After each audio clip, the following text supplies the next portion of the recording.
this little video, I'm going to tell you how to join two side seams, two vertical seams of knitting. So when I say vertical, I mean along the edges of your row ends. So they'd be faced like that, and that's where we're knitting. Sorry, not knitting, it's where we're going to be working the seam. First, I just wanted to show you what the edges of your knitting will look like. Now this is stocking stitch, okay, and when you look at it like that, there's actually a little bit that's kind of slightly curled underneath. This row, this very, very sort of edge line, is a little bit less neat than the others, mostly because these end bits are where you take your yarn up to work the next row, and it's often just sort of not that neat. So we are not going to be joining our knitting in that very, very outer row.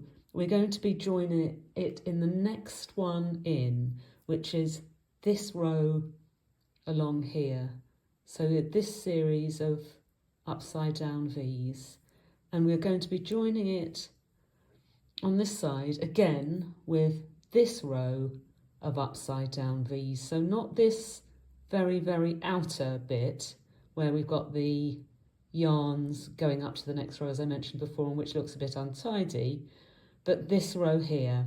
Now, while this might make your seam a bit bulkier, you know, in this example, we've got a bulky yarn anyway, and the seam will always be in relationship to that yarn. And it makes the front of your work look so much nicer, and it's so much easier to work, that I think it's well worth having a slightly bulkier seam than you might otherwise have. So you'll often be joining the work using the yarn tails you've left, but in this little mini tutorial I'm going to show it with another colour yarn, just so you can see where I've worked the stitches much more easily. So I will just join this quickly. You can use, just go into it in a little kind of slightly figure of 80 type of thing. So I shall just join that, pull that a bit. And as I mentioned, we're going to be working in this one row in. So what you're looking for is the crossbar, the running bar at the bottom of your upside down V's. So that's that one on that side, and on this side it's that one. So I can just open it out a bit. I'm taking my needle down and up, and then I go across to the other one and I find that little horizontal bar and I take it down and up. So you carry on doing this, and if I just do a few more, you'll see the kind of look that your piece will get. You can see it sort of laddering up your stitches, and you can already see you've got a very nice clean row along each side of that. It looks very neat. I'm just going to do a couple more, so you can work like this without pulling it up for a few centimetres, a couple of inches, and then if I lay it down and I'll hold the bottom and just pull that up, you can see how it becomes incredibly neat. You can hardly see from the right side of your work that you've got a seam. So I'm just going to go over that again for you. You take it under on that side, then under on that side, and again under that one, under that one.